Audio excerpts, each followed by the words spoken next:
सतगुरुदेव की जय हो। बंदी छोड़ सतगुरु रामपाल जी भगवान की जय हो। सभी भाई बहनों का दास का सत्साहेब।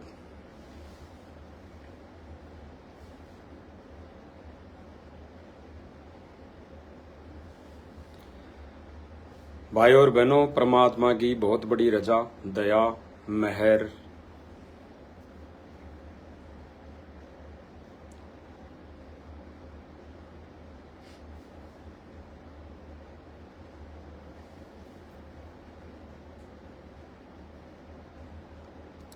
जिसकी वजह से यानी परमात्मा की रजा, मेहर, दया की वजह से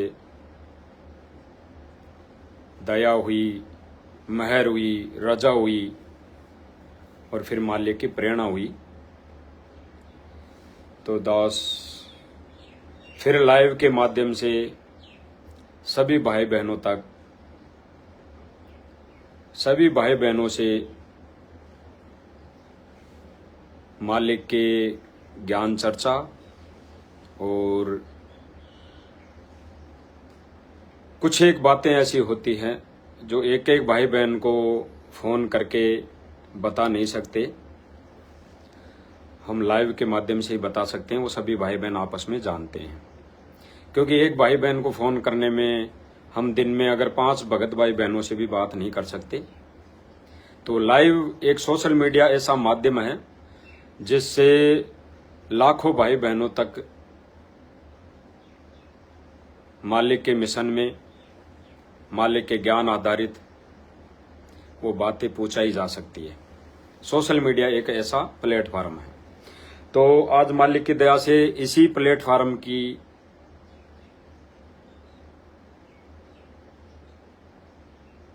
जो वजह है दी है, परमात्मा ने इसी प्लेटफार्म को दिया है, वो इसीलिए दिया है कि हम मालिक का गुणगान करें और कुछ बातें होती है जो भाई बहनों तक हम इसके माध्यम से पूछाए।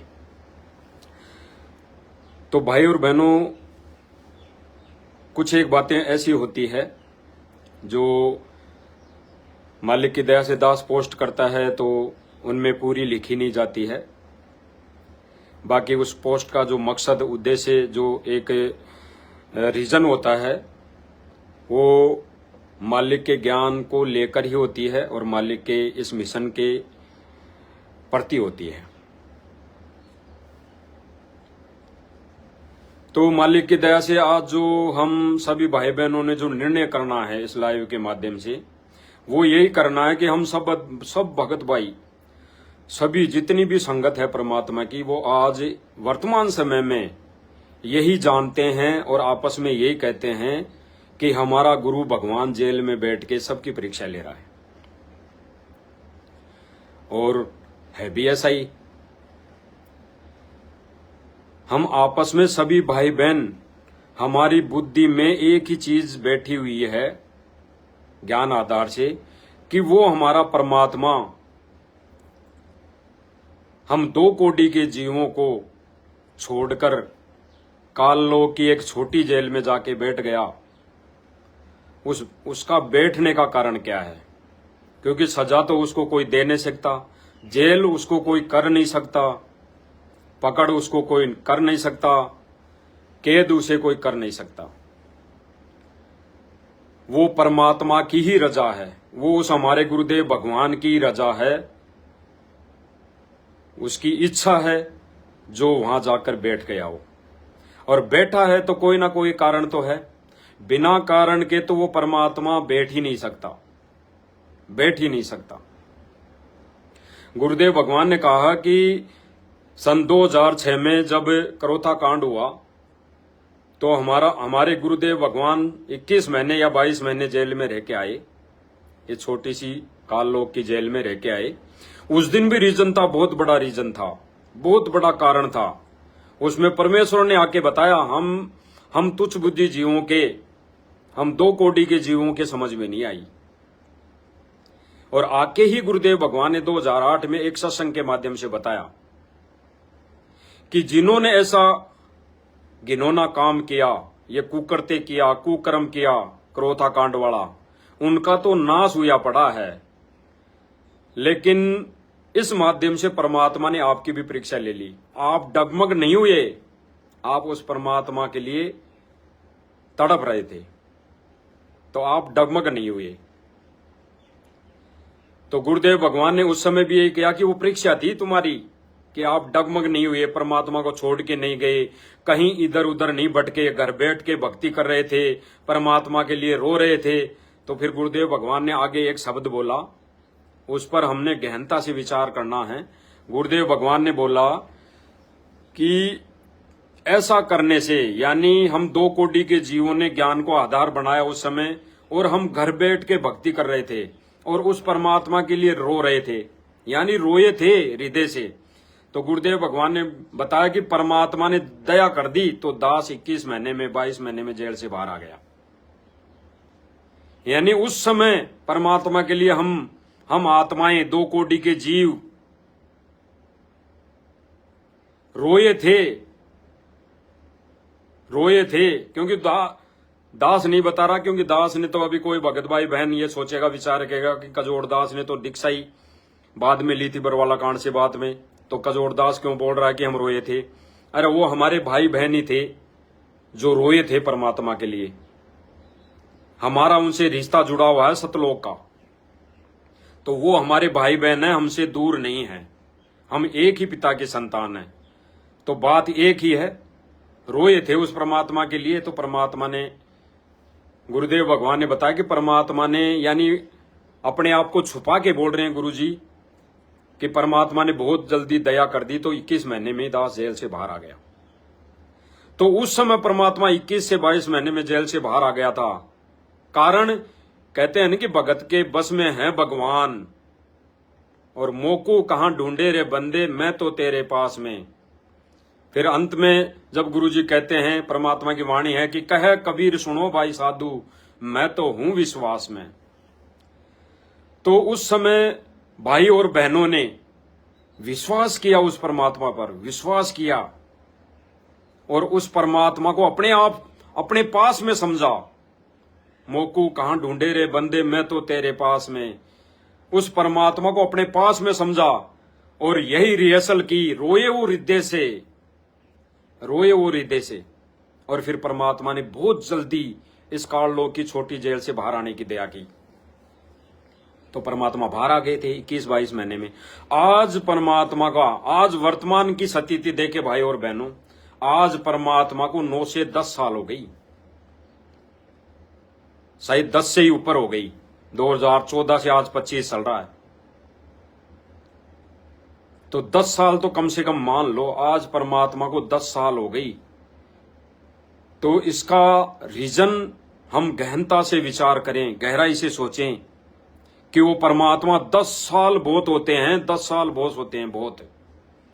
अरे काललोक के विधान अनुसार त्रिलोकी भगवान विष्णु जी जब रामचंद्र जी रूप में आए, तो उनको कितने साल का वनवास था। उस टाइम पे भी कितनी, जो तो काललोक की पूजा करने वाले रो रहे थे, अयोध्यावासी रो रहे थे, जो तो त्रिगुण माया के सारे उपासक थे, तो वो रो रहे थे उस टाइम पे रामचंद्र जी के लिए। तो हमारा तो समर्थ भगवान है, हमारा तो पूर्ण भगवान है, पूर्ण परमात्मा है। हमारा तो वो भगवान है जो जन्म और मरण मिटाएगा।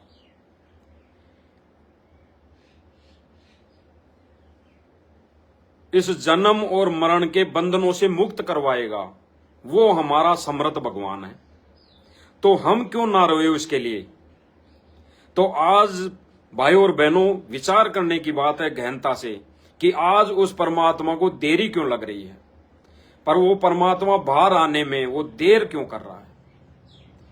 यानी 2006 की घटना को देखें और आज की स्थिति को देखें, तो ये हम भक्तों की, हम 2 कोटि के जीवों की कमी है उस परमात्मा के प्रति, क्योंकि हम उसको खुश नहीं कर पा रहे, हम उसको रिझा नहीं पा रहे, हम उस परमात्मा को वो खुशी नहीं दे पा रहे जो एक भगत ने, शिष्य ने, एक बेटे ने देनी होती है। इसलिए वो परमात्मा देरी कर रहा है। और अब हम सब भाई बहन आपस में एक ही बात करते हैं, एक ही चर्चा करते हैं कि हमारा गुरुदेव भगवान जेल में बैठ के परीक्षा ले रहा है, परीक्षा ले रहा है, परीक्षा ले रहा है। तो भाई और बहनों,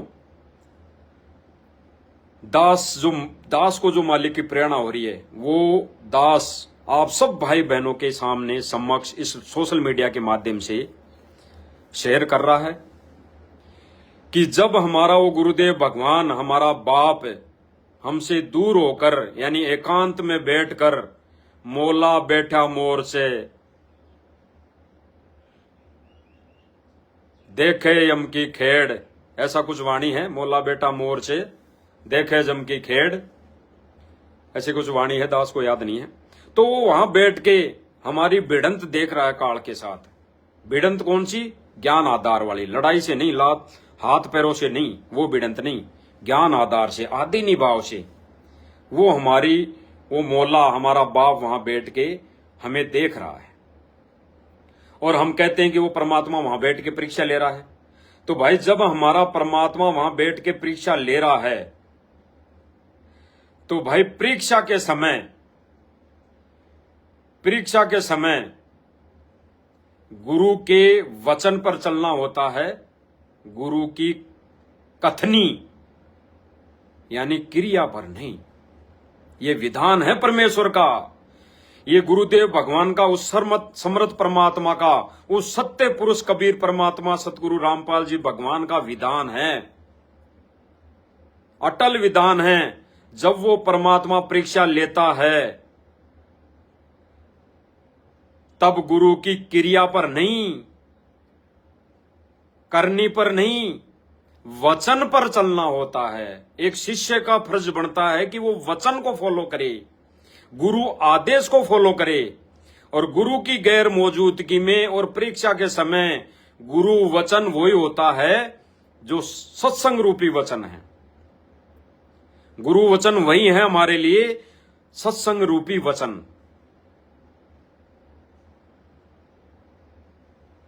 तो इस परिस्थिति को देखते हुए जब दास मालिक की दया से कोई पोस्ट डालता है तो कई भाई बहनों की वो समझ में नहीं आती है पोस्ट, और कई भाई बहन मैसेज कमेंट करने लग जाते हैं। तो वो कहते हैं, कई बार कहते हैं, कमेंट में कहते हैं कि भाई जब गुरुजी परीक्षा लेते हैं और हजारों संदेशे कोर्ट से आ जाते हैं, यानी जेल से आ गए, तो हम उन संदेशों पर, जेल से आई वीडियो पर, ऑडियो पर, मैसेज पर संदेह नहीं होना चाहिए। यानी गुरु की क्रिया पर अविश्वास नहीं होना चाहिए। बिल्कुल बात सही है। हमारे गुरुदेव भगवान ने भी एक सत्संग में बताया है कि भाई गुरु की प्रत्येक क्रिया पर अविश्वास नहीं होना चाहिए, गुरु की क्रिया पर अविश्वास नहीं होना चाहिए। लेकिन वो जो गुरु जी का वचन है ये वाला कि गुरु की क्रिया पर, किसी भी प्रकार की क्रिया पर अविश्वास नहीं होना चाहिए, वो कब हमारे ऊपर लागू है? जब हमारा गुरुदेव भगवान प्रत्यक्ष में हम नीचों के, यानी हम तुच्छ बुद्धि जीवों के, हम दो कोटि के प्राणियों के समक्ष हो, सामने हो। वो वचन गुरुदेव भगवान का, वो वचन, वो आदेश तब हमारे ऊपर लागू है। आप और हम ही कहते हैं कि गुरुजी हमारा वहां जेल में बैठ के परीक्षा ले रहा है, तो परीक्षा के समय गुरु की क्रिया पर नहीं, वचन पर चलना पड़ता है एक शिष्य को, वचन पर। तो हमारे लिए वचन कौन सा? सत्संग रूपी वचन। सत्संग रूपी वचन हमारे लिए वो ही सर्वप्रिय है, वो ही श्रेयोप्रिय है। और दूसरी बात रही, अगर गुरुदेव भगवान के आदेश आ भी रहे हैं ऑडियो के माध्यम से, वीडियो के माध्यम से या लेटर के माध्यम से, तो हमने उसको ज्ञान से मेल कराना चाहिए, उस पर हमने बुद्धि और विवेक लगाना चाहिए। क्योंकि गुरुदेव भगवान ने बताया, एक उदाहरण दिया कि जब एक गुरु ने अपने शिष्य से कहा कि सिर पर 5 जूते मार, तो कई शिष्य नहीं खड़े हुए, सैकड़ों शिष्य बैठे थे, सैकड़ों खड़े नहीं हुए। एक शिष्य पर दया हुई, वो भी मालिक की रजा, और एक शिष्य उठ के गुरुजी के चरणों में बैठ के जाके अपने सिर में 5 जूते मारे। और फिर गुरुदेव भगवान ने क्या कहा कि उस गुरु ने पूछा कि भाई डांडी मत मारे, मैंने मेरे सिर के लिए बोला है, तेरे सिर पर नहीं। तो उस शिष्य ने ऐसा जवाब दिया जिससे वो गुरुदेव भगवान प्रसन्न हो गया। उसका वो गुरु, वो संत, वो प्रसन्न हो गया उसके जवाब सुनकर। क्या जवाब था उसका कि गुरुदेव भगवान, जब से इस 2 कोटि के जीव ने नाम दीक्षा ली है आपसे, आपकी शरण ग्रहण की है, तब से परमात्मा ये मैंने सब कुछ आपको सर्वस्व कर दिया, यानी सौंप दिया। यहां तक की है ये तन, इस शरीर का कतरा कतरा आपको सौंप दिया। ये शरीर मेरा नहीं है, ये सिर मेरा नहीं है, मेरा कुछ भी नहीं है, मैंने सर्वस्व आपको सौंप दिया। इसलिए गुरुदेव भगवान, दास ने इस सिर पे मारा हो और चाहे आपके, एक ही बात है, क्योंकि ये मैं आपको समर्पण हो चुका, सर्वस्व सौंप चुका। तो फिर गुरुदेव भगवान ने, यानी उस संत ने उसे गले लगा लिया। और फिर गुरुजी ने क्या कहा, यानी सतगुरु रामपाल जी भगवान ने क्या कहा कि उस आदेश को फॉलो करने के लिए बुद्धि और विवेक की जरूरत पड़ती है। तो हमने इन आदेशों पे बुद्धि के साथ साथ, बुद्धि तो खैर लगा ही नहीं रहे भाई बहन, लेकिन हमारा विवेक लगाना बहुत जरूरी है। विवेक, और विवेक कौन सा, उस ज्ञान से मेल कराना चाहिए। भाई और बहनों, विचार करना गहनता से इन बातों पर। मालिक की बहुत बड़ी रजा है, दया है। तो कुछ एक भाई बहनों की शंका थी दास की पोस्ट पर, लाइव पर, कि गुरुदेव भगवान का जो आदेश आता है, गुरु की जो भी क्रिया होती है, उस पर हमने अविश्वास नहीं होना चाहिए, आंख बंद करके हमने उसको फॉलो करना चाहिए। सीधा सीधा उन भाई बहनों का ये कमेंट होता है। तो भाई और बहनों, हमारे गुरुदेव भगवान ये सारी चीजें क्लियर की है सत्संग के माध्यम से, कि हमने गुरु की बातों पर भी आंख बंद करके विश्वास नहीं करना चाहिए। किस समय, जब परीक्षा हो रही हो, जब हमारी वो गुरुदेव भगवान परीक्षा ले रहा हो। जैसे उदाहरण के तौर पे एक शिष्य सांसारिक तौर पे जो अक्सर ज्ञान देने वाला गुरु होता है, शिष्य होता है, यानी विद्यार्थी होता है, तो पढ़ाई पढ़ाता है उसको टीचर साल भर, और जब अंत में परीक्षा होती है तो वो टीचर भी वही होता है, परीक्षा ले रहा होता है उसकी विद्यार्थी की। और गुरुदेव भगवान, यानी वो जो टीचर होता है, उसको शिष्य विद्यार्थी अगर ये पूछ ले, उसमें क्वेश्चन आए कि भाई दिल्ली की राजधानी कहां है, या जयपुर की राजधानी कहां है, दास को दिमाग में नहीं आ रही है, क्योंकि दास इतना इस नॉलेज में कमजोर था। तो कहां है, तो टीचर कहे कि बंबई लिख दे, महाराष्ट्र लिख दे, पूना लिख दे। अगर उस समय वो विद्यार्थी उस गुरुजी की, यानी उस टीचर की, यानी अपने गुरुदेव, वो भी भगवान है, उसका गुरु अक्षर ज्ञान देने वाला भी उसके लिए भगवान है, तो वो उस टीचर भगवान की अगर उस बात पर अमल करके, यानी उस गुरु की क्रिया, वो क्रिया थी, वो वचन नहीं था, वचन तो पुस्तक होती है जो पुस्तक में से पढ़ाता है। तो उस क्रिया पर अगर वो विद्यार्थी अमल कर लेता है और महाराष्ट्र लिख देता है राजधानी को, तो बताओ भाई और बहनों, विचार करना, वो फेल होगा या पास होगा? जाहिर सी बात है वो फेल होगा।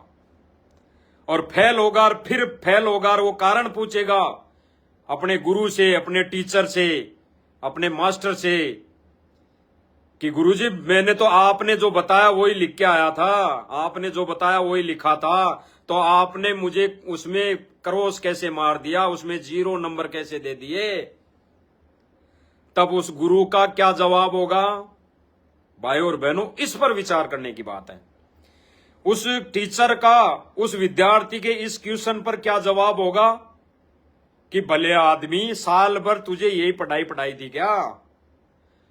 साल भर तुझे यही पढ़ाई थी क्या? जब साल भर से पढ़ा रहा था कि राजधानी ये है, ये है, ये है, और जब परीक्षा का समय आया और तूने पढ़ाई के समय तो वो पुस्तक पढ़ी नहीं, और जब परीक्षा के समय तुझे याद रहा नहीं कि इसका जवाब क्या लिखना है मुझे, और तू मुझे पूछेगा, तो मैं तुझे उस समय परीक्षा के समय अगर बता दूं कि यह है सही, तो फिर मेरे जैसा तेरा भविष्य खराब करने वाला टीचर नहीं है, मेरे जैसा निकम्मा टीचर नहीं है जो तेरा भविष्य खराब कर दे, आने वाला भविष्य खराब कर दे। तो मैं परीक्षा के समय वो सत्य बात नहीं बता सकता। ठीक इसी प्रकार भाई और बहनों, अगर ये परीक्षा चल रही है, अब इस पर एक और आ जाते हैं, एक पे क्या उदाहरण पे। विशेष संदेश में गुरुदेव भगवान ने बताया कि दास जेल में जाने की लीला इसलिए की कि मेरे को यहां से जाने के बाद मेरे शिष्य इस मिशन को किस तरह चलाएंगे, किस प्रकार चलाएंगे, आने वाले समय में भक्तों की मर्यादा टूटने से कैसे बचाएंगे, या फिर ये राजनीति में उलझे रहेंगे, या फिर धरना प्रदर्शन में उलझे रहेंगे। तो ये देखने के लिए वो परीक्षा ले रहा वहां बैठ के। और फिर गुरुजी ने बताया कि अभी तो गेम जारी है। गेम कौन सा? परीक्षा जारी है। गुरुजी ने कहा कि अभी तो परीक्षा जारी है, हार जीत तो बाद में होवेगी। तो भाई और बहनों, जो भाई बहन दास की पोस्ट को ना समझकर कमेंट करते रहते हैं, ज्यादा नहीं है, एक दो भाई बहन है, कि गुरुजी की जो भी क्रिया होती है उस पर हमने चलना पड़ता है, चलना होगा। तो भाई और बहनों, गुरुजी की गैर मौजूदगी और गुरुजी की जो परीक्षा होती है, गुरुजी ने परीक्षा के समय, गुरुजी परीक्षा ले रहे हैं, तो हमने गुरु की क्रिया पर नहीं, गुरु वचन पर चलना पड़ता है। तब हम जाके पास हो पाएंगे, तब हम जाके पास हो पाएंगे। भाई और बहनों, विचार करना गहराई से, गहनता से। तो गुरु की अभी गैर मौजूदगी, गुरु की गैर मौजूदगी में जो भी आदेश हैं, जो भी क्रिया गुरुदेव भगवान बता रहे हैं, उस पर हमने ज्ञान और विवेक से निर्णय करना पड़ेगा। क्योंकि हमारा गुरुदेव भगवान समक्ष नहीं है, सामने नहीं है। गुरुदेव भगवान जब सामने होता है तो लगभग 99% हमारे हित में आदेश देता है। ये गुरुदेव भगवान ने एक सत्संग में बताया कि गुरुजी का आदेश सर्वोपरि वो एक शिष्य के हित में होता है। तो जब गुरुदेव भगवान सामने होता है, तब वो 99% आदेश हमारे हित में होता है, हित में देता है, और 1% आदेश वो परमात्मा हमारी बीच बीच में झोल लेता है, हमारे ज्ञान की, हमारी बुद्धि का विवेक स्तर नापने के लिए वो ऐसा आदेश देता है। जैसे चबूतरा बनाने वाला, सिर में जूते मारने वाला, वो समक्ष थे, सामने थे, गुरु और शिष्य सामने थे। मांडा और सांडे का वो भोजन खाना, वो सामने थे। तो वो 1% आदेश गुरुदेव भगवान हमारे बुद्धि और ज्ञान को, बुद्धि ज्ञान विवेक को परखने के लिए ऐसा करता है। बाकी 99% आदेश गुरुदेव भगवान हमारे हित में देता है। तो भाई और बहनों, जो भाई बहन ऐसा कहता है, करता है कमेंट, तो भाई और बहनों विचार करना, गुरु की गैर मौजूदगी में गुरु की क्रिया पर नहीं, वचन पर चलना पड़ेगा, वचन पर चलना पड़ेगा। और वर्तमान समय में ये तो है नहीं कि गुरुजी हमारे समक्ष आके आदेश दे रहे हैं, वो तो किसी न किसी माध्यम से दे रहे हैं, कोऑर्डिनेटर सिस्टम के माध्यम से, मैनेजमेंट के माध्यम से, सिस्टम से, परिवार के माध्यम से। क्योंकि मिलना उन्हीं का होता है, एक सांसारिक तौर पे मिलना गुरुजी से वही मिलने जाते हैं, तो आदेश उनके द्वारा आता है, उनके थ्रू आता है।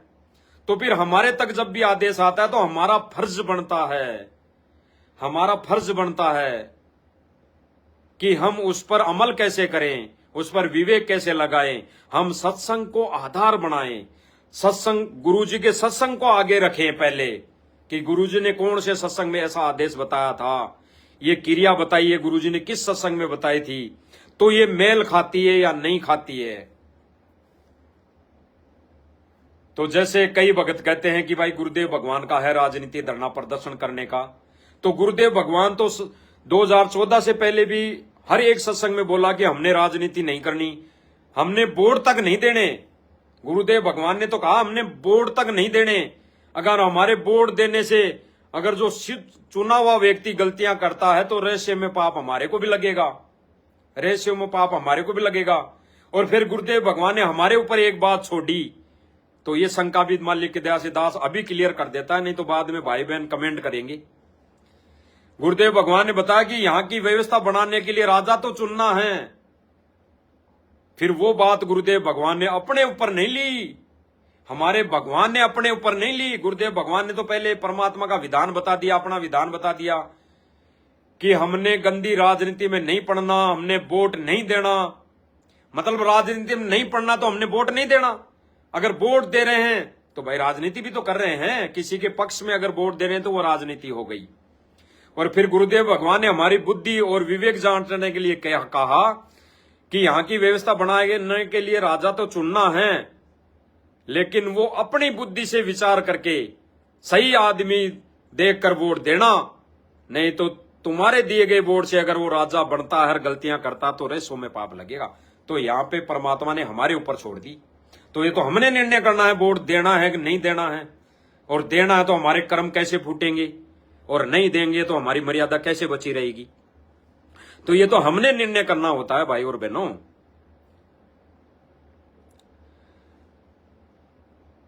तो उन भाई बहनों से दास की प्रार्थना है, भाई जो भाई बहन ऐसा ना समझकर, पोस्ट को ना समझकर कमेंट करते रहते हैं,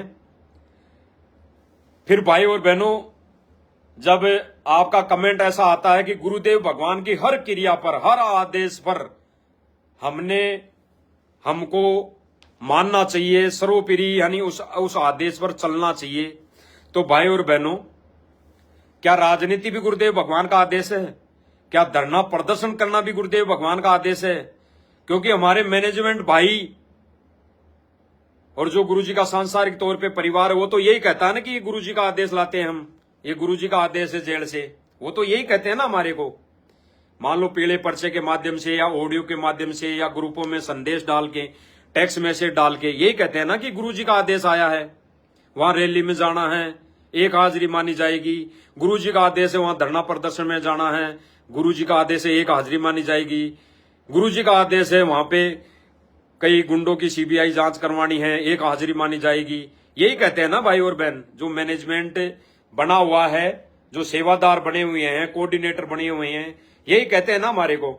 वो ऐसे थोड़ी कहते हैं कि ये गुरुजी का आदेश नहीं है, वो यही कहते हैं कि गुरुजी का आदेश है, ये करना है, जाना है, और एक हाजिरी लगेगी, जो नहीं जाएगा उसको सारनाम या सतनाम नहीं मिलेगा, ये कहते हैं ना। तो भाई और बहनों दास आपसे विनती करेगा, प्रार्थना करेगा, क्या ये आदेश भी गुरुदेव भगवान का है? ये जो क्रिया वाला आदेश है, राजनीति वाला, ये क्रिया में आता है, ये वचन में नहीं आता, ये ज्ञान आधार में नहीं आता, ये ज्ञान में नहीं आता। परमात्मा के उस सूक्ष्म वेद में ये है ही नहीं। ये राजनीति, ये यहाँ का धरना प्रदर्शन, या यहाँ के ऐसे सिस्टम, ये पूरा सिस्टम है ही नहीं सूक्ष्म वेद में। तो क्या गुरुदेव भगवान ने अगर ऐसा आदेश दिया है राजनीति वाला, तो क्या इस पर अमल करना चाहिए, इसको फॉलो करना चाहिए, इस आदेश पर हमने धरना प्रदर्शन में जाना चाहिए, वोट देना चाहिए? आप खुद विचार कर लो भाई और बहनों कि हम अगर इस क्रिया को, इस गुरु यानी क्रिया, ये गुरुदेव भगवान की क्रिया है, अगर मान भी लिया तो ये आदेश क्रिया है, तो क्रिया को हमने फॉलो कर लिया, तो फिर वचन कहां गया गुरुदेव भगवान का वचन? इसलिए दास कह रहा मालिक की दया से, और विधान भी है परमात्मा का कि गुरु की गैर मौजूदगी में गुरु की क्रिया पर नहीं, वचन पर चलना पड़ेगा, तब जाके हम कहीं सफल हो पाएंगे, और तब जाके हम कहीं परमात्मा को खुश कर पाएंगे। बाकी तो गुरुजी ने कहा कि जो जैसा करेगा वैसा परमात्मा दे देगा, राखेगा नहीं। और अब कैसे आदेश आते हैं? चलो, कोई भाई बहन कह रहा है कि गुरुजी का आदेश आता है, तो कैसे आदेश आते हैं? चलो, आप दास मालिक की दया से आपको वीडियो दिखाई देता है, प्रमाण दिखाई देता है थोड़ा सा। और समर्पण का परिचायक है। इस दान से महासभा को ये प्रमाण है, शायद गोवाना में, कहा हरियाणा के अंदर जाट धर्मशाला बनी थी। तो दास ने पहले भी जिक्र किया था, तो जाट धर्मशाला बनी थी उस समय का ये प्रमाण है कि गुरुदेव भगवान का कैसे आदेश आता है और कौन लाता है, और किस आधार पे लाते हैं, इसमें बताया जा रहा है। एक भगत बता रहा है, दास थोड़ा पहले बता देता है तो अच्छी तरह समझ में आ जाएगी भाई और बहनों की।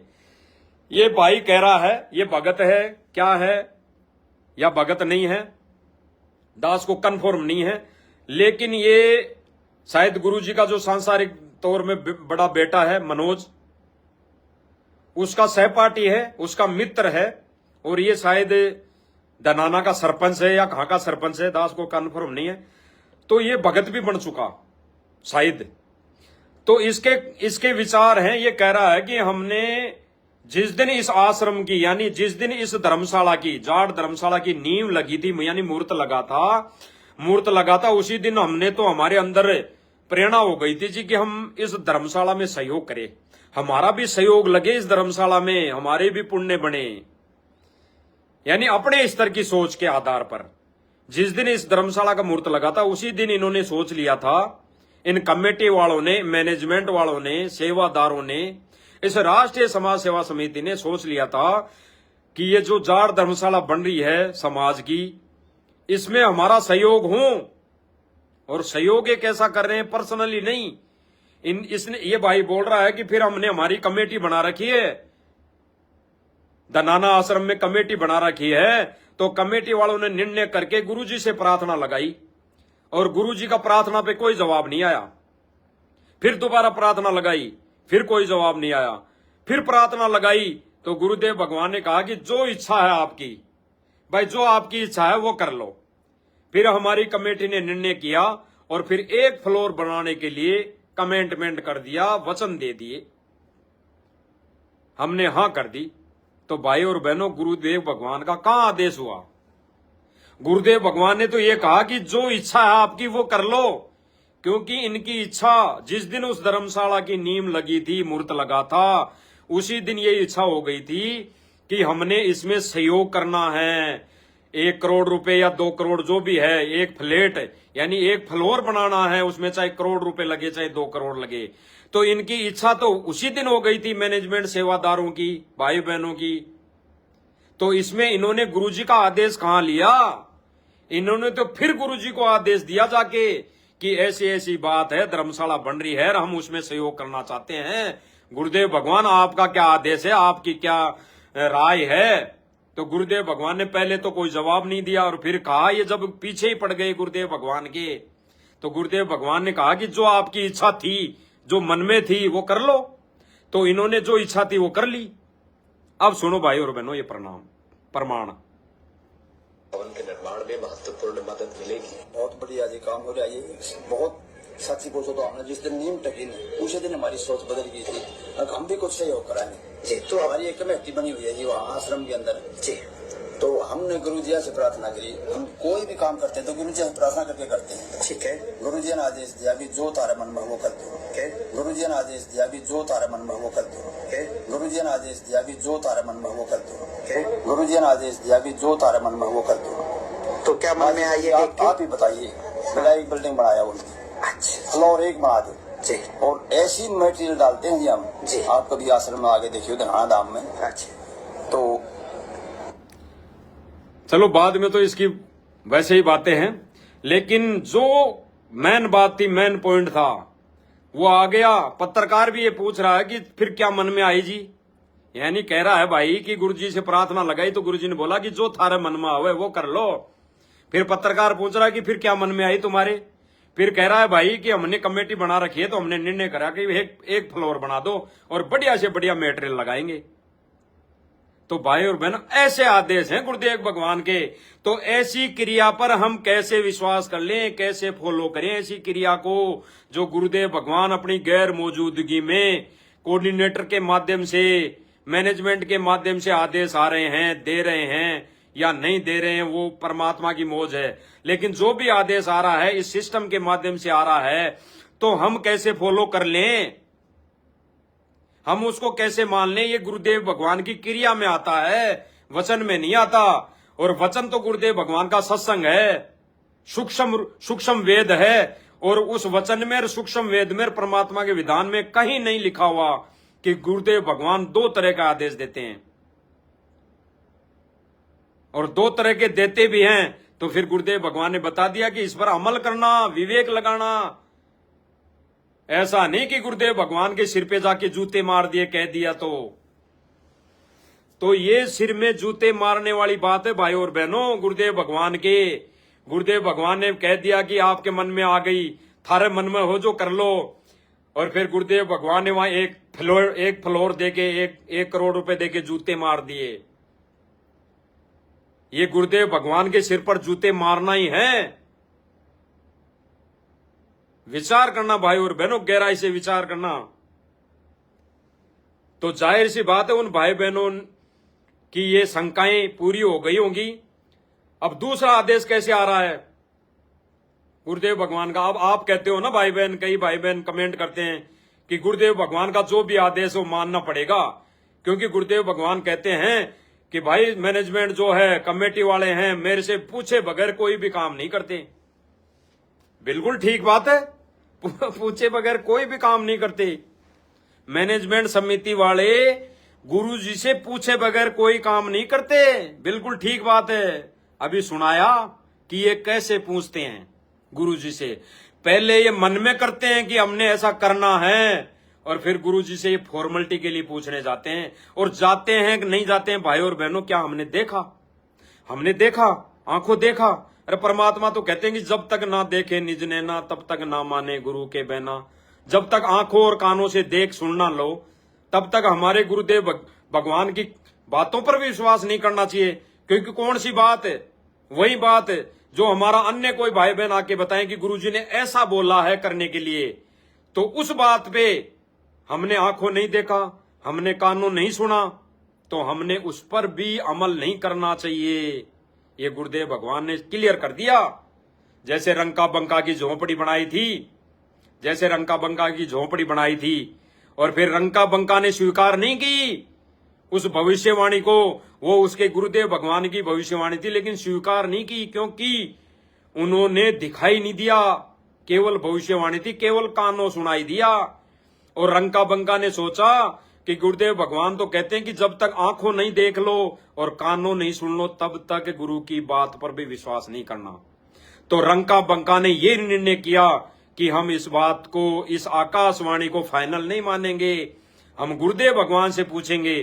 फिर गुरुदेव भगवान ने जब जाके पूछा उनके गुरुजी से, उन्होंने पूछा तो रंका बंगा से उनके गुरुजी ने कहा, वो परमात्मा ही थे उस समय भी, तो फिर कहा कि भाई वो आकाशवाणी मैंने ही की थी, वो तुम्हारे लिए झोपड़ी बनाई है, तुम उसको स्वीकार करो।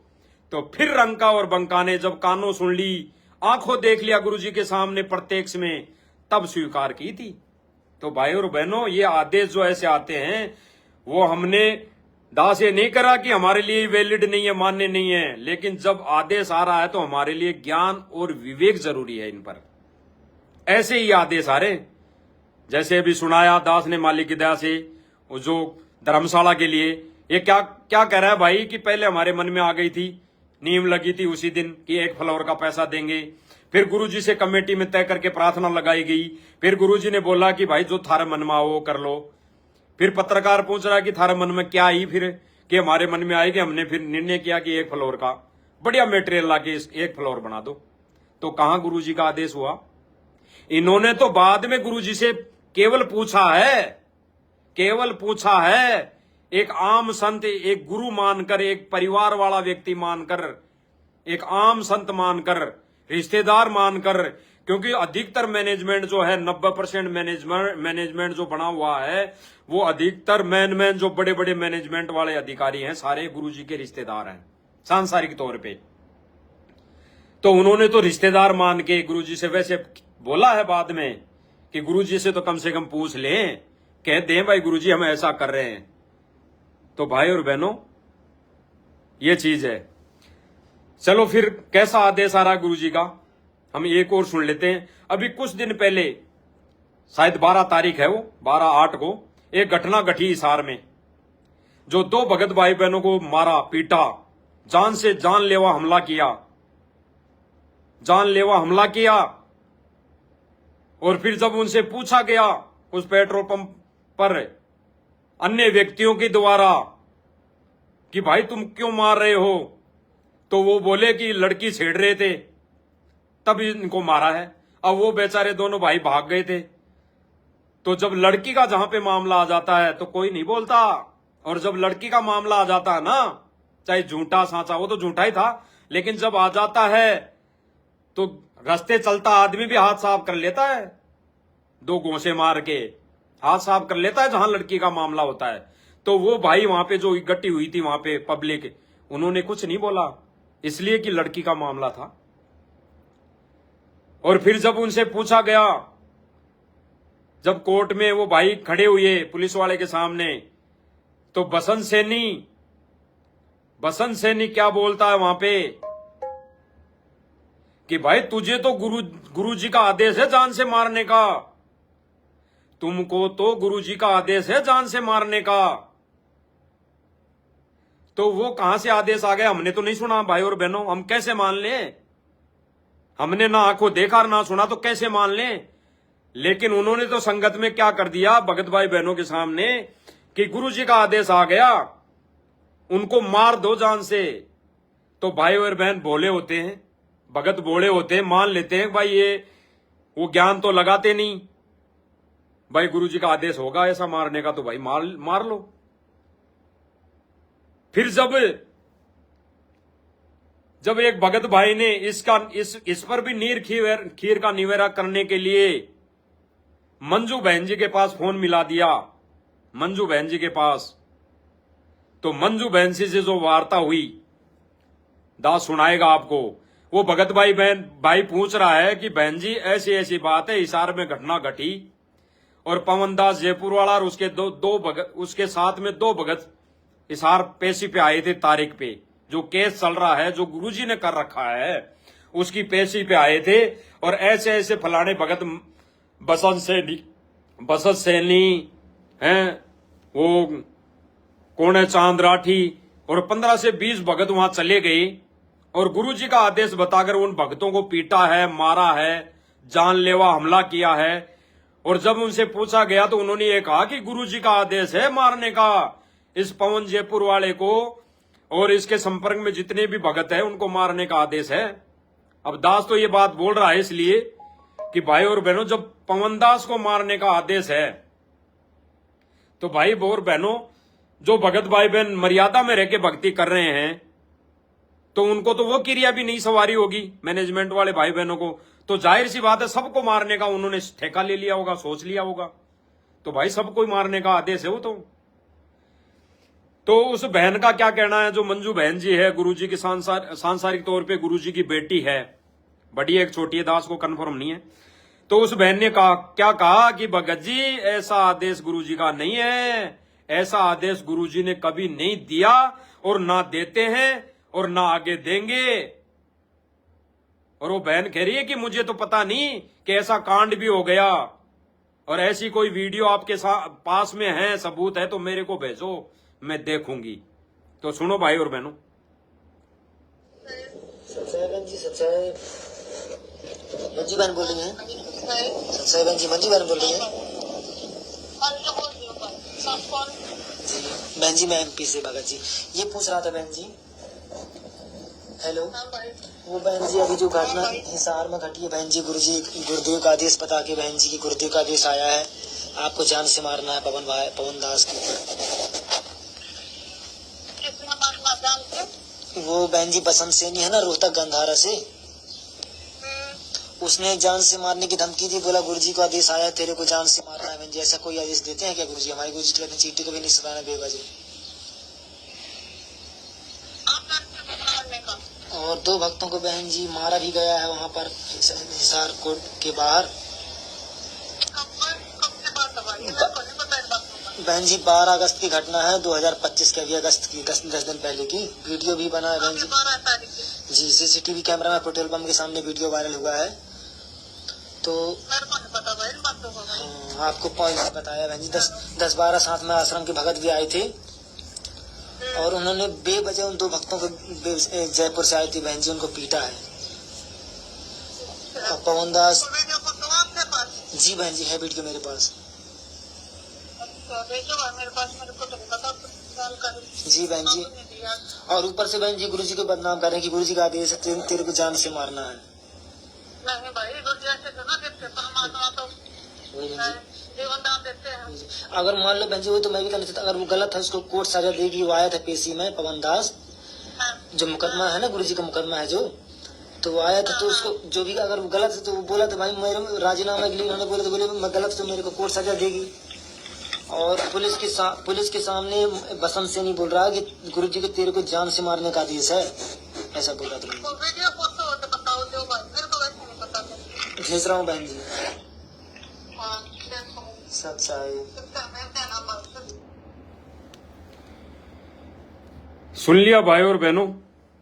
अब कोई भाई बहन ये सोचे कि कजोड़दास ने पहले भी वीडियो दिखाया था, ये तो खैर नहीं दिखाया जो पेट्रोल पंप वाला, और आज भी जिक्र किया है।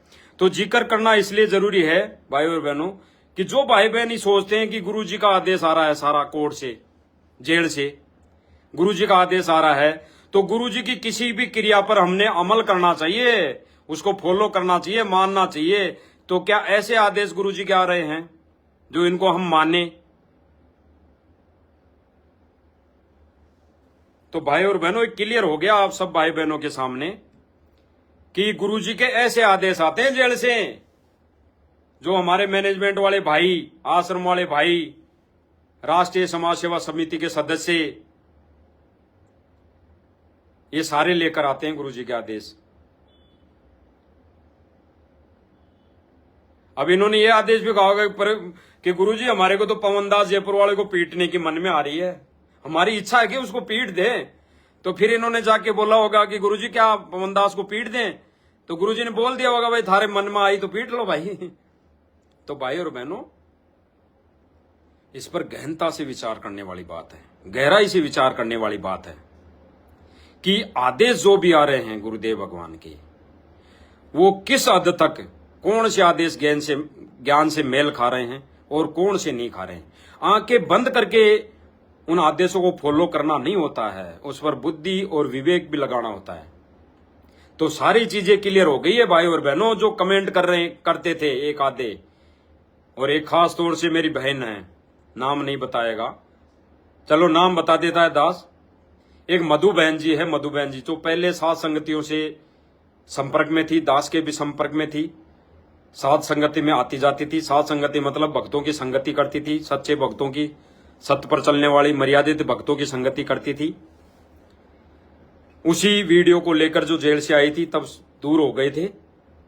तो उस बहन जी ने कमेंट किया था कि भगत जी, गुरु जी बोलते हैं कि भाई मैनेजमेंट मेरे को पूछे बगैर कोई भी कदम नहीं उठाता, जो मैं आदेश देता हूं वो ही मैनेजमेंट करता है। तो बहन जी से दास बोलेगा कि बहन जी आप विचार कर लेना कि मैनेजमेंट को जो आदेश आ रहे हैं मैनेजमेंट के समक्ष, मैनेजमेंट के द्वारा, वो गुरुजी के कहां तक सत्य हैं। ये गुरुजी आदेश दे भी रहे हैं कि नहीं दे रहे हैं। एक वीडियो बोलने के बाद, एक वीडियो में गुरुजी ने बोल दिया कि जो भी मैनेजमेंट कर रहा है मेरा ही बनाया हुआ है, जो भी कर रहा है सारा लेखा जोखा गुरुजी बोल रहे हैं कि मेरे पास है, और मेरे से पूछ के कर रहे हैं। तो पूछना कैसा है, अभी पूछे कैसे हैं, आपको दास ने सुना दिया। जो धर्मशाला बनी तो पहले ही इच्छा, इनकी पहले ही इच्छा थी, गुरुजी से तो बाद में परमिशन ली है। परमिशन कौन सी, गुरुजी को बता दिया और बस गुरुजी ने कह दिया भाई जो इच्छा हो कर लो। तो इसमें गुरुजी से पूछना नहीं होता। अरे हमारा बाप और हम हमारे बाप से कोई चीज पूछे जाकर कि हमने ये काम कैसे करना है, उसको पूछना होता है, उसको पूछना कहते हैं। और हम हमारे बाप से जाके बोले कि हमने वहां पे ऐसा करना है, वो कमरा बनाना है, पत्थर रोड़ी हमारी इच्छा है, तो वो बाप तो कहेगा बना ले अगर तेरी इच्छा है तो ऐसे आदेश आ रहे हैं भाई और बहनों। और कुछ एक भाई बहन जो पहले, अभी तो खैर सैकड़ों भाई बहन वापस से विचार विमर्श की स्थिति में हैं, चल रहे हैं, विचार कर रहे हैं भाई क्या सही है क्या सत्य है। दास के पास बहुत सारे फोन आते हैं हर रोज, तो विचार कर रहे हैं, क्योंकि दास की वीडियो पे वो ज्यादा अमल कर रहे हैं। क्योंकि दास ने कह दिया ना कि दास को देख के इधर उधर नहीं होना है, अब ज्ञान को आधार बनाना है। नहीं आगे आने वाले समय में झोल आ गया तो फिर अपने आप को कोसोगे, दोषी अपने आप को मानोगे। अभी तो मान लो मुझ 2 कोटि के जीव से गलती हुई है, गलती तो हुई है, गलती हुई है तो उसकी वजह से अगर आप भ्रमित हुए हों या और कोई किस कारण से भ्रमित हुए हों, या उधर से पवन भगत जी ने उस वीडियो पे जो शब्द बोले थे उनकी वजह से दास दूर हुआ था, उन शब्दों को लेके ही दास दूर हुआ था। भाई अगर ऐसे शब्द ना बोलकर अगर इन शब्दों की जगह कोई दूसरे शब्दों को, दूसरे पॉइंटों को, दूसरे वाक्यों को लेकर अगर समझाया जाता तो ठीक था। तो उस समय भी जीव है, सब गलती तो बन जाती है। और दास के पास एक वीडियो भेजा था किसी भाई बहन ने, तो उसमें पवन दास जी उसके लिए माफी भी मांग रहे हैं कि उन बोले गए शब्दों पर दास माफी चाहता है, ऐसे शब्द नहीं बोलने चाहिए थे। तो जीव है 2 कोटि के, तो उसको लेके ही दास दूर हुआ था। तो भाई अब दास को फिर से समझ में आ गई। फिर से क्या समझ में आ गया? भाई ये तो सिस्टम, हालांकि समझ में तो पहले ही आ गया था तुरंत ही, लेकिन फिर मैं कि अपने को क्या करना, जो भोगेगा, जो करेगा वो भोगेगा, यही दिमाग में थी। जैसे कई भाई बहनों के दिमाग में है कि मैनेजमेंट कर रहा तो वो भोगेगा, हैं अपना क्या। लेकिन उसके चक्कर में मेरे चक्कर में 10 भाई बहन और गलती कर रहे हैं, मर्यादा तोड़ रहे हैं, तो फिर कौन भोगेगा? भाई मुझे भी दोष लगेगा और उनको भी लगेगा। तो क्यों ना कोई भाई बहन अगर समझदार हो, उसको समझ में आ रही हो, तो क्यों ना उनको बचा लिया जाए, क्यों ना उसको बताया जाए भाई ये गलती है, ये गलती ऐसा करोगे तो गलत है, मर्यादा टूटेगी। तो ये फर्ज बनता है। गुरुदेव भगवान ने हमारे को एक सत्संग में बोला भी है। तो कुछ एक भाई बहन कभी कहते हैं, जैसे हिसार वाली जो घटना थी उस पर दास जो सबूत इकट्ठे किए थे, उनके लिए उनका कहना था, मैसेज करते हैं, कमेंट करते हैं। एक सूरज भगत जी हैं पंजाब से, एक दर्शन भगत जी हैं मुरैना से। तो पंजाब वाले जो भगत जी हैं सूरज दास जी, उनका कहना है कि आप हिसार कब गए, समय क्या था, जो 17 तारीख थी उस पर आप गए थे तो आप अपनी मोबाइल की लोकेशन भेजो, आप गए थे कि नहीं गए थे हम नहीं मानते, उनका कहना ये। हाँ, तो उनका कहना सही इसलिए है कि उन्होंने आंखों नहीं देखा, आंखों नहीं देखा। भाई कानों ही सुना लेकिन आंखों नहीं देखा तो वो नहीं मान रहे। लेकिन जो सबूत दिखाए, जो प्रमाण दिखाए, वो तो कहीं एआई से बने हुए नहीं दिखाए भाई और बहनों, वो तो सही दिखाए, प्रत्यक्ष प्रमाण दिखाए। और अगर ऐसी स्थिति है कि कजोड़ दास गया था या नहीं गया था, तो भाई आप भी जा सकते हैं। आपको भी तो अधिकार है कि आप जाके भी छानबीन कर सकते हैं, जानकारी ले सकते हैं।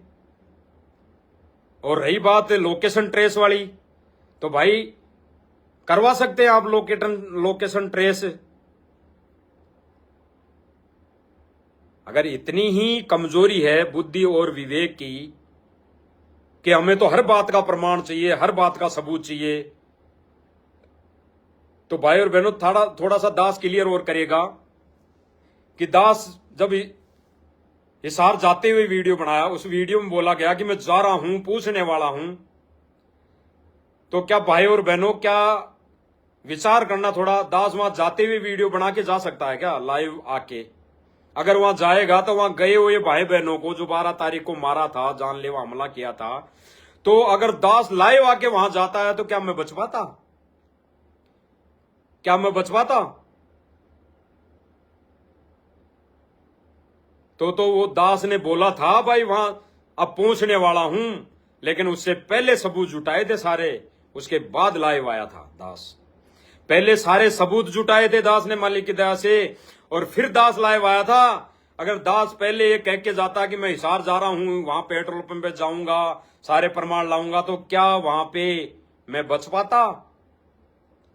वहां पे मेरी भी वही हालत हो जाती। क्योंकि वीडियो तो लाइव जो दास आ रहा सब देखते हैं भाई बहन, मैनेजमेंट वाले भाई बहन भी देखते हैं, जाता है वीडियो, तो क्या वो मुझे वहां पे देख पाते? वो छोड़ते नहीं भाई और बहनों। तो जो भाई बहन कह रहे हैं कि वीडियो वो लोकेशन भेजो, हम ऐसे नहीं मानेंगे। और जो दास ने जिक्र किया कि एक दो भगत भाई है साथ में, एक दो पुलिस वाले हैं साथ में, तो उनके नंबर दो, हम बात करेंगे। तो भाई और बहनों, ऐसा नहीं होता है, ऐसा नहीं होता है कि आपको उनके नंबर दिए जाएं। अरे विश्वास है तो करो, नहीं मत करो। वीडियो जो दिखाई उस पर तो विश्वास करो, वो वीडियो तो सही है। अगर आपके मन में अगर छोटी सी अगर कोई ईर्ष्यावश, कोई दास के प्रति ईर्ष्या है या कोई भेदभाव है या कुछ है, तो उसको लेकर अगर ऐसी वो मन में कोई आपके मन में कुछ आती है, तो भाई आप ले आ सकते हो प्रमाण, कोई ज्यादा दूर नहीं है, एक दिन में जाके आ सकता है आदमी, तो आप ले आओ। और आपका ये कहना कहां तक सही है? बिल्कुल सही नहीं है कि दो पुलिस वालों को आपके नंबर दिए जाएं, उन पुलिस वालों को आपको नंबर दिया जाए और आप उनसे पूछोगे। अरे वो तो जगत वाले हैं। और जो एक दो भाई बहनों का जिक्र किया, तो उनके नंबर क्यों दिए जाएं? आपको क्यों दिए जाएं? अगर आपको लगता है कि दास झूठ बोल रहा है और वो वीडियो जो दिखाई वो सही नहीं, तो आप जाओ ना पेट्रोल पंप पे भाई, आप जाके भी ले सकते हो वहां पे सारी चीजें। फिर जो दो भाई हैं, दर्शन दास जी और सूरज दास जी, इन दोनों भाइयों के एक ही विचार है, दोनों भाइयों के एक ही विचार है। दर्शन दास जी कह रहे हैं कि आप हिसार जा रहे हो गाड़ी लेके, उस गाड़ी में आप अकेले ही बैठे हो, और जिनका जिक्र कर रहे हो वो नहीं बैठे उस गाड़ी में। कहां छुपा दिए क्या? सीट के नीचे घुसेड़ दिया क्या? उनका ये कमेंट था। तो उन भाइयों से दास कहेगा कि आप पहले उस लाइव को देख तो लेते कि वो गाड़ी चल रही है या खड़ी है, वो गाड़ी रनवे है या वो स्टॉप होके लाइव आ रहा है। दास ये तो देख लो उसको भाई और बहनों। जब स्टॉप है, दास लाइव आ रहा है और दास केवल उनका जिक्र कर रहा है, तो क्या वीडियो में दिखाएंगे उनको? विचार कर लो भाई और बहनों, थोड़ा विचार कर लो, विचार कर लो।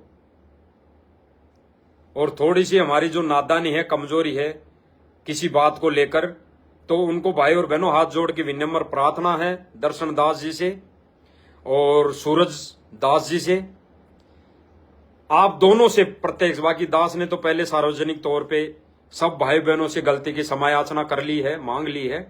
आज फिर से दास मालिक से बारंबार दंडवत क्षमायाचना। अगर दास की कुछ बातों से या कुछ पोस्टों से जो आपके समझ में नहीं आई, उनसे अगर आपको आत्मिक ठेस पहुंची है, तो भाई दर्शन दास जी से और सूरज प्रकाश जी से दास बारंबार माफी चाहेगा और प्रार्थना करेगा कि आप गहराई से विचार करना भाई और बहनों।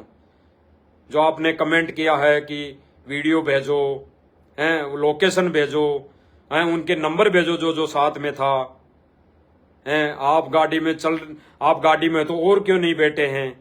तो विचार करना भाई और बहनों। चलती गाड़ी में लाइव नहीं, वो खड़ा होके लाइव है। और जब लाइव बता रहा है, दास केवल उनका नाम ले रहा है। दास ने बोला भी था भाई दास केवल नाम बताएगा और कौन कौन भाई बहन है उनका नाम नहीं बताएगा, केवल जिक्र करेगा। तो क्या लाइव में दिखाता? और अब आपको मोबाइल नंबर देना उचित है? विश्वास करना पड़ेगा, और विश्वास नहीं है तो फिर ये आपकी कमजोरी है भाई बहनों। वो वीडियो तो सत्य हैं, जो सबूत दिखाए, जो फोटो दिखाई, वो तो सत्य हैं, वो तो बिल्कुल सत्य हैं। दास फिर से इस लाइव के माध्यम से वो वीडियो दिखाएगा, क्योंकि कई भाई बहनों के वो वीडियो जो है वो उस दिन लाइव में जो दिखाया गया था हिसार जाने के बाद, उसमें वो दिखाई नहीं दिया, धुंधला दिखाई दिया। धुंधला इसलिए दिखाई दिया कि उस गाड़ी के शीशे पे फोक्स पड़ रहा था, तो फोक्स की वजह से वो वीडियो साफ दिखाई नहीं दिया। तो आज शायद मालिक की दया से दिखाई दे जाए। दास दोबारा दिखा रहा है, तो आप सब भाई बहन उसको देख सकते हैं।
तो भाई और बहनों, देखा आप सब भाई बहनों ने वीडियो, अब क्लियर आया होगा।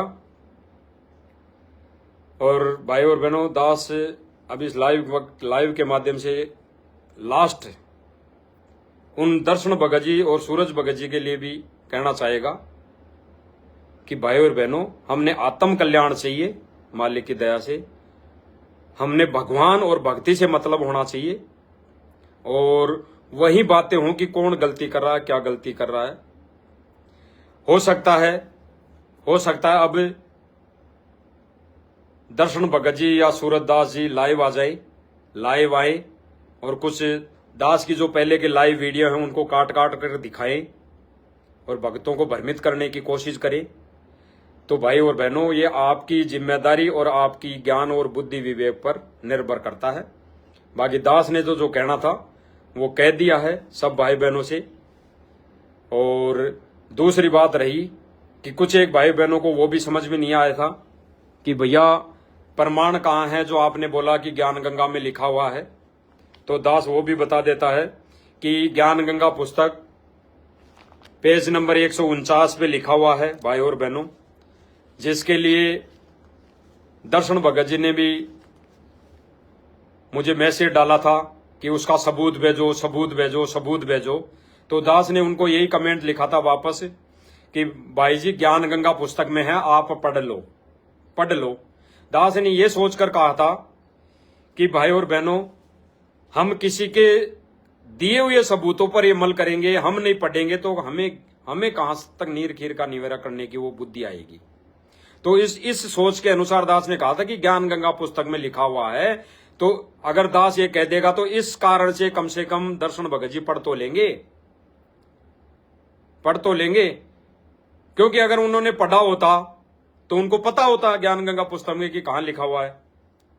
उन्होंने लिखा था कि इसमें कहां लिखा हुआ है कि गुरुदेव भगवान की आरती उतारो। तो इसमें लिखा हुआ है भाई और बहनों, सारी चीजें लिखी हुई है इसमें कि बुद्धिवादी व्यक्ति उसकी उपेक्षा ना करे, यानी भ्रम में ना रहे, उसको छोटा व्यक्ति ना समझे, एक मानुष ना समझे, उसको एक तत्वदर्शी यानी सायरन समझकर, उसको तत्वदर्शी संत समझकर सिंहासन का मतलब ब्रैकेट में यहां पे दिया हुआ है कि आसन बैठा कर उसको आराध्य देव यानी अविनाशी परमात्मा जानकर, यानी उस गुरुदेव भगवान यानी तत्वदर्शी संत सतगुरु रामपाल जी भगवान को आराध्य देव मानकर सिंहासन पर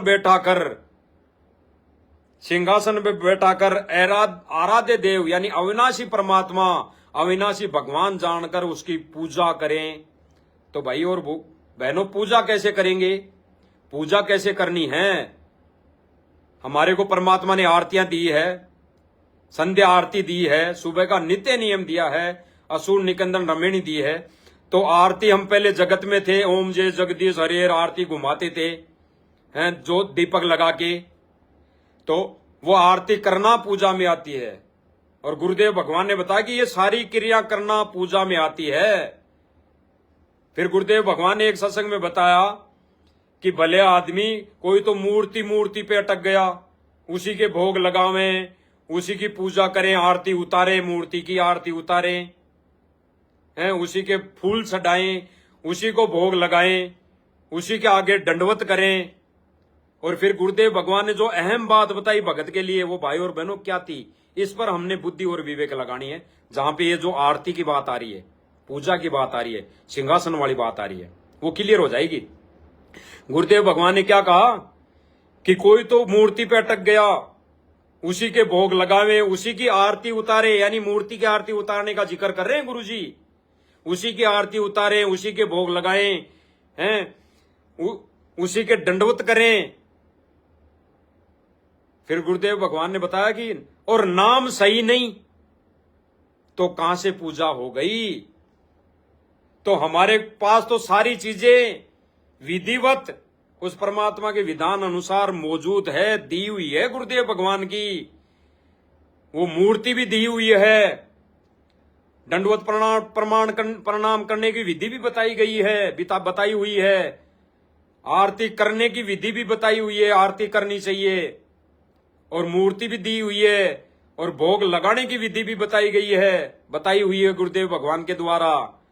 और गुरुदेव भगवान ने बताया कि नाम भी सच्चा दिया गया है, जो उनके पास नहीं था, जो मूर्ति उपासक थे, जो मूर्ति पूजा करते हैं, वो सारी चीजें करते हैं, नाक भी रगड़ते हैं, आरती भी उतारते हैं, भंडारा भी करते हैं, यानी भोग भी लगाते हैं, लेकिन गुरुदेव भगवान ने क्या कहा कि नाम सही नहीं है, उनके पास नाम नहीं है, तो ये वो पूजा व्यर्थ है। तो हमारे को तो गुरुदेव ने नाम सही दे दिया, तो हम क्यों ना उस गुरुदेव भगवान को, वो संत जब तत्वदर्शी संत बन के आता है, अपने शरीर को हल्का करके तेज पुंज का शरीर धारण करता है, उस गुरुदेव भगवान को, यानी संत जब आता है उसको क्यों ना पूजे हम। वो संत आता है जब, ना पूज के तो मार खा रहे हैं। और पूजा की विधि गुरुदेव भगवान ने सारी बताई दी। तो हमारे पास सच्चा नाम है, सही नाम है। तो भाई और बहनों, ये शंका भी आपकी क्लियर हो जानी चाहिए मालिक की दया से, कि हमने पूजा और गुरुदेव भगवान का सिंहासन घर में लगाना चाहिए। ये किसी की कही हुई बात नहीं है भगत जी, सब वो भाई बहनों से दास कहेगा, किसी की कही हुई बात नहीं है, होगी, लेकिन दास ने ज्ञान गंगा पुस्तक पढ़कर इस पर विवेक और विचार किया है गहनता से, तब जाके दास को गुरुदेव भगवान ने प्रेरणा की है। और जो भाई बहन कहते हैं, दास ने एक पोस्ट और डाली थी, लास्ट का पॉइंट है भाई और बहनों, क्योंकि ये दोबारा इन चीजों पे लाइव आना शायद नहीं हो, तो दास इसलिए बता रहा है। दास ने एक पोस्ट डाली थी कि गुरुदेव भगवान ने डीवीडी से आरतियां करने को कभी नहीं कहा। और कुछ एक भाई बहन बोल रहे थे कि प्रमाण कहां है इसका।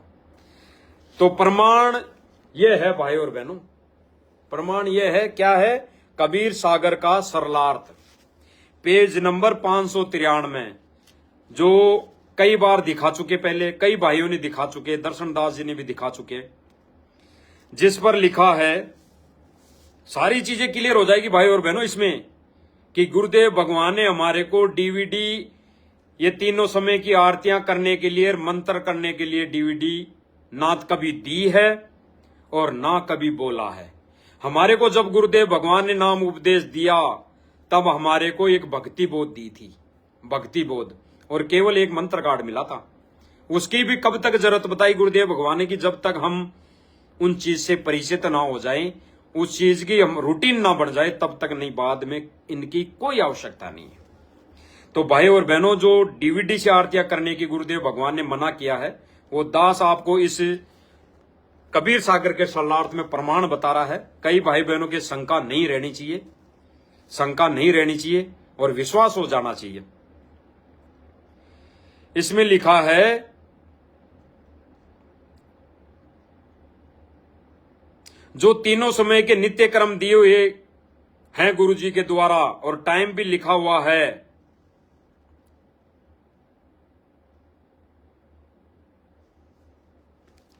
पूरा पढ़ के सुनाएंगे, जब जाके सब भाई बहनों को क्लियर आएगा।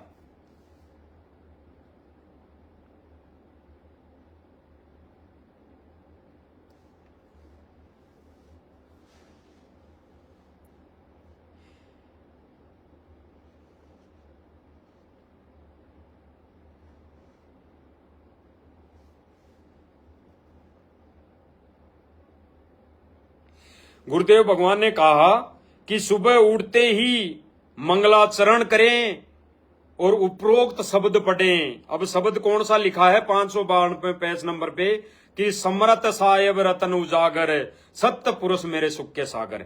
ये पूरा शब्द पढ़ें, गुरुदेव भगवान आदेश दे रहे हैं, दास तो पढ़ के सुना रहा है। फिर प्रथम मंत्र का 1, 2 या इससे अधिक बार सुमरण करें, जाप करें, और पूरे कर लें तो भी कोई दिक्कत नहीं। अगर सतनाम मिला है, यदि दिन में यदि सतनाम प्राप्ति नहीं है, तो प्रथम मंत्र का जाप करते रहें, दोपहर 12 बजे के पश्चात दिन में असुर निकंदन रमेणी करें। सुबह का नित्य नियम रात्रि के 12 बजे से सुविधा अनुसार दिन के 12 बजे तक कर सकते हैं। मंत्र का जाप भी कर सकते हैं। वैसे नित्य नियम यानी सुबह के नित्य नियम सूर्य उदय से 1 घंटा पहले या बाद में किया जाता है। यदि आगे पीछे भी करना पड़े तो सम्मान लाभ मिलता है। जिसको सतनाम प्राप्त है वे दिन में सतनाम का जाप करें। जिनको सारनाम प्राप्त है वे दिन में सारनाम का जाप करें। यदि इच्छा है तो प्रथम मंत्र भी कर सकते हैं। सतनाम में सतनाम का लाभ भी मिलता है, सारनाम में सतनाम का लाभ भी मिलता है। इसलिए सारनाम मिलने के उपरांत सतनाम के जाप की कोई आवश्यकता नहीं रह जाती। यहाँ पे गुरुदेव ने लिखा है, बेशक लिखा हो, लेकिन हमने ये करते रहना चाहिए, करते रहना चाहिए। ये दास के विचार है भाई। हमने तो सारे कर्म, सारे नित्य कर्म करते रहना चाहिए। इसी में हमारा बेड़ा पार हो सकता है।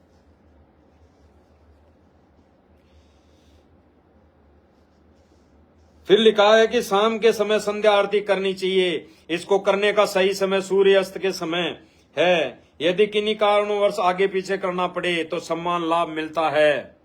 विशेष परिस्थिति में संध्या आरती सूर्यास्त के 1 घंटा पहले तथा रात्रि के 12 बजे से पहले तक भी कर सकते हैं। असुर निकंदन रमेणी भी विशेष परिस्थिति में दिन के 12 बजे से रात्रि 12 बजे तक कर सकते हैं। सम्मान लाभ मिलेगा। लेकिन गुरुजी क्या बता रहे हैं, फिर इसका तोड़ दे रहे हैं। लेकिन इसको प्रतिदिन करने का अभ्यास नहीं बनाएं। गुरुदेव भगवान पहले अपना निष्कर्ष बता रहे हैं कि सही समय सुबह 4 से 6 है, सूर्य उदय से पहले, तब करें। और असुर निकंदन रमेणी 12 बजे से 2 बजे तक, और संध्या आरती सूर्यास्त के समय करें। ये विशेष परिस्थिति में है कि आगे पीछे करने का नहीं, अभ्यास नहीं बनाए। तो गुरुदेव भगवान ने क्लियर कर दिया कि संध्या आरती असुर निकंदन रमेणी नित्य का नियम समय पर कर लेना चाहिए। हमेशा आदत ना बनाए कि रात को 11 बजे आरती कर रहे हैं, सुबह को 11 बजे नित्य नियम कर रहे हैं, शाम को 8 बजे 10 बजे असुर निकंदन रमेणी कर रहे हैं। ऐसा गुरुदेव भगवान ने करने से मना किया है। फिर गुरुदेव भगवान ने कहा कि यदि आप यात्रा में हैं तो आप यात्रा में तीनों संध्या आरती कर सकते हैं। कहीं जा रहे हैं, हमारे समय नहीं, घर पर नहीं है, तो हम यात्रा में ये चीजें कर सकते हैं।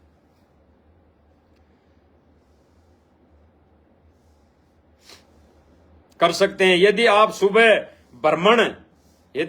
भ्रमण के लिए जाते हैं और आपको सुबह का नित्य कर्म याद है तो सैर करते करते भी कर सकते हैं। गुरुदेव भगवान ने स्पष्ट कर दिया भाई और बहनों। गुरुदेव भगवान क्या कह रहे हैं कि अगर यदि आप सुबह दौड़ पर जा रहे हैं, जॉगिंग करने के लिए जा रहे हैं, वैसे तो हमने इन चीजों से पीछा छुड़ाना है। ये हमारे दौड़ दाड़ जॉगिंग है, हमारे किसी काम की नहीं। हमारे को तो भगवान की भक्ति ही लाभ देगी, हमारे को दौड़ काम नहीं देगी, जॉगिंग काम नहीं देगी। लेकिन फिर भी यहाँ पे गुरुदेव भगवान ने कुछ मोहलत दी है, वो ना समझे जब तक हमारे समझ में नहीं आती है तब तक की। तो गुरुदेव भगवान कह रहे हैं कि यदि आपको सुबह का नित्य कर्म याद है तो सैर करते करते भी कर सकते हैं। कुछ समझ में आई भाई और बहनों? जो भाई बहन कमेंट करते हैं कि गुरुदेव भगवान ने डीवीडी से आरती करने के लिए कब मना किया, तो यहाँ पे गुरुदेव भगवान ने स्पष्ट कर दिया कि यदि आपको याद है तो सैर करते करते भी आप नित्य कर्म कर सकते हैं। यहाँ पे गुरुदेव भगवान ने ये नहीं कहा कि आप डीवीडी से सुन सकते हैं, मोबाइल में लीड लगा के सुन सकते हैं, सैर करते करते, दौड़ करते करते, नहीं लिखा है भाई और बहनों। इसलिए दास ने मालिक की दया से पोस्ट डाली थी कि गुरुदेव भगवान ने तीनों समय की आरतियां करने के लिए, डीवीडी से करने के लिए कभी किसी भी चीज में प्रमाण नहीं दिया, ना बोला। तो गुरुदेव भगवान यहाँ पे भी क्या बोल रहे हैं कि यदि आपको याद है तो नित्य कर्म करते, यानी दौड़ करते करते भी कर सकते हैं। इसी प्रकार तीनों संध्या आप सैर करते करते भी कर सकते हैं। यानी गुरुदेव भगवान ने तीनों आरती, सुबह, दोपहर की संध्या आरती, सैर करते करते कर सकते हैं। कैसे? अगर याद है तो। यहाँ पे डीवीडी और मोबाइल्स का जिक्र नहीं है भाई और बहनों। यहाँ पे डीवीडी और मोबाइल का जिक्र नहीं है कि कान में लीड लगा लीड दौड़ रहे हैं कर रहे हैं। बिल्कुल व्यर्थ बताया गुरुदेव भगवान ने। उसी में प्रमाण है कबीर सागर में और 593 पेज नंबर पे।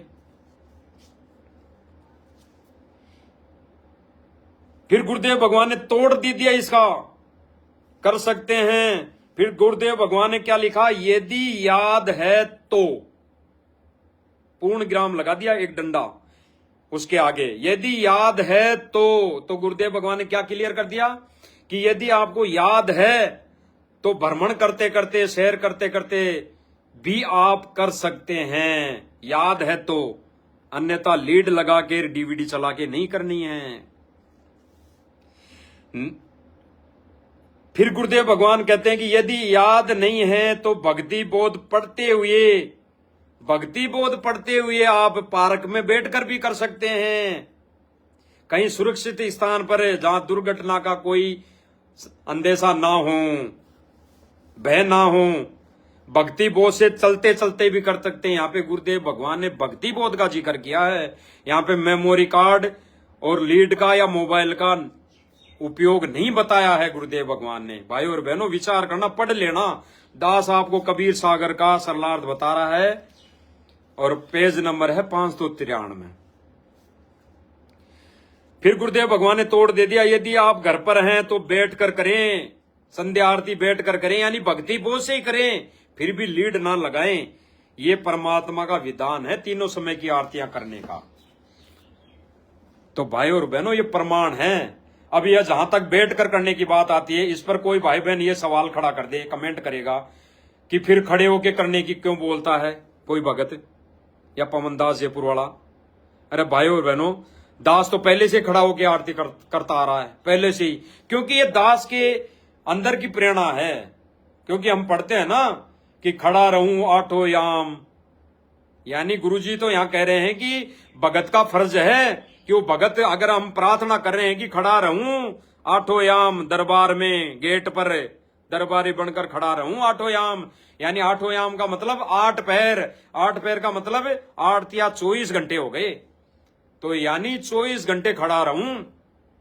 तो अगर है हमारी समर्थता, है हमारे भाव, तो परमात्मा को रिझाने के लिए हम खड़े होकर आरती कर लिए तो कौन सा बुरा है, कौन सा बुरा हो जाएगा, कौन से पहाड़ टूट जाएगा। परमात्मा तो खुशी होगा, रुष्ट तो होगा नहीं। खुशी होगा कि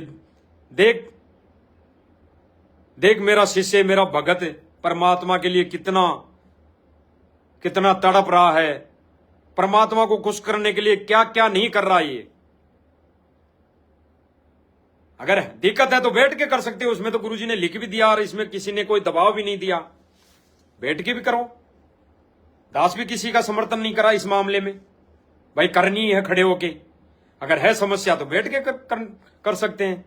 अगर परमात्मा को रिझाना है तो वो सारे ही क्रियाकर्म करने पड़ेंगे भाई और बहनों। अगर हमने परमात्मा को सिंहासन दे दिया, हमने परमात्मा को सिंहासन दे दिया और हम उस परमात्मा के सामने आरती उतार रहे हैं, आरती कर रहे हैं, पूजा कर रहे हैं, तो हम बैठ के करेंगे या खड़े होके करेंगे। जगत में थे तब हम मंदिर में जाते थे तो हम वहां पे खड़े होके आरती गाते थे या बैठ के? खड़े होके करते थे। अभी भी आप देख लेना किसी भी मंदिर में, अगर इस जानकारी के लिए जा सकते हैं, सबूत के लिए जा सकते हैं मंदिर में कि हम जानकारी लेते हैं, देखा ऐसा होता है कि नहीं होता है, तो आप जाके देख सकते हैं। तो भाई और बहनों, उन भाई बहनों की शंका का और छोटी सोच का निवारण हो गया होगा मालिक की दया से। और फिर भी अगर वो भाई बहन दास जो पहले कभी लाइव आया है किसी भी पॉइंट को लेके 2022 के बाद या पहले, तो उनको काट काट के अगर वो भाई बहन कुछ एक भाई बहन अगर लाइव आते हैं और उनको दिखा दिखा के आपको, देखो पहले कजोरदास ये बोल रहा था और अब देखो ये बोल रहा है, तो भाई और बहनों आपने निर्णय लेना है। पहले जो गई हो गया जो हो गया, अब तो संभाल लो, अब तो ठीक बन जाए, अब तो परमात्मा को खुश करें, अब तो हम सच्चे भक्तों की यानी मर्यादित भक्तों की संगति करें। अब तो हम बचे उन भक्तों की संगति से जो कभी हमें राजनीति में ले जाते हैं, कभी आरक्षणबाजियों में ले जाते हैं, कभी कोई धरना प्रदर्शन में ले जाते हैं गुरुजी का आदेश बताकर, कभी कोई सीबीआई गुंडों की सीबीआई जांच के लिए समर्थन में ले जाते हैं गुरुजी का आदेश बताकर, और फिर वहां ले जाकर कभी नारे लगवाते हैं, जय भवानी, जय करनी माता, जय और कुछ, जय कौन सा देवता, सबकी जय बुलवा देते हैं। बताओ मर्यादा टूटेगी या बचेगी? तो ऐसे भक्तों की संगति हमने क्यों करनी जो हमारी मर्यादाएं तोड़ाई? तो इतना इस 2 कोटि के जीव ने इतना इस लाइव के माध्यम से क्लियर करने के बाद भी अगर कोई भाई बहन लाइव आके कुछ पहले की वीडियो काट काट के बताते हैं, या फिर ऐसा कहते हैं कि कजोरदास से हमने पूछा था मैसेज करके, उसने कोई जवाब नहीं दिया, उसने उनके नंबर भी नहीं दिया पुलिस वालों के, और उन भक्तों के भी नंबर नहीं दिया, वो सबूत भी नहीं दिया, लोकेशन भी नहीं दिया हमारे को, प्रत्यक्ष प्रमाण भी नहीं दिया, और हमने कई बार मांग लिया और वो नहीं दिया, तो वो झूठा है, वो भ्रमित कर रहा है। अगर ऐसे करके आप फिर वीडियो बनाओगे तो भाई और बहनों, अब उस पर सब भाई बहनों ने अमल करना है कि ये कहां तक सत्य है, क्योंकि दास ने तो सही सही सारी चीजें बता दी हैं, और उन भाई बहनों के उन कमेंटों के जवाब भी इस लाइव के माध्यम से दे दिए हैं। अगर लाइव इतना बड़ा आना भी नहीं था मालिक की दया से आज, लेकिन हो ही गया। तो भाई और बहनों, दास की तो विनम्र प्रार्थना है, अब रह गई उसको बचा लो। फायदा हमारा और हमारा हित भी इसी में है, फायदा भी इसी में है, मोक्ष मार्ग में। बाकी तो जो जैसा करेगा, कई भाई बहन कहते हैं कि जो जैसा करेगा भोगेगा। तो भाई अगर कोई आदेश आता है और जिसके पास आता है, जैसे राजनीति का आदेश मैनेजमेंट भाइयों के पास आ गया, मान लो आपके कहे अनुसार कि गुरुजी आदेश देते हैं, तो आ गया, तो भाई वो करें, हम संगत क्यों करें? और वो अगर संगत के लिए डाल रहे हैं कि ये गुरुजी का आदेश आया है और ऐसा करने से आपकी एक हाजिरी मानी जाएगी, तो उस पर हम अपना बुद्धि और विवेक तो लगा सकते हैं कि हमारे को कौन खड्डे में पटक देगा ले जाके, या कौन तिराएगा, कौन तो खड्डे में पटकेगा या कौन तिराएगा, हम ये तो निर्णय कर सकते हैं ज्ञान आधार से। या वैसे ही आंख बंद करके गुरुजी ने कह दिया कि ऐसा कर लो, गुरुजी तो कल कह देंगे भाई मीट खा लो, गुरुजी कह देंगे दारू पी लो, मेरा आदेश है, पीला पर्चा आ जाएगा, और बीड़ी पी ली तो कोई बात नहीं, माफी मांग लो। तो ये भक्ति मार्ग में नहीं चलता, ऐसा भक्ति मार्ग में नहीं चलता। गुरुजी का आदेश सर्वप्रिय है, बिल्कुल सर्वप्रिय है, लेकिन ज्ञान और विवेक उस पर जरूरी है, शिष्य का फर्ज है।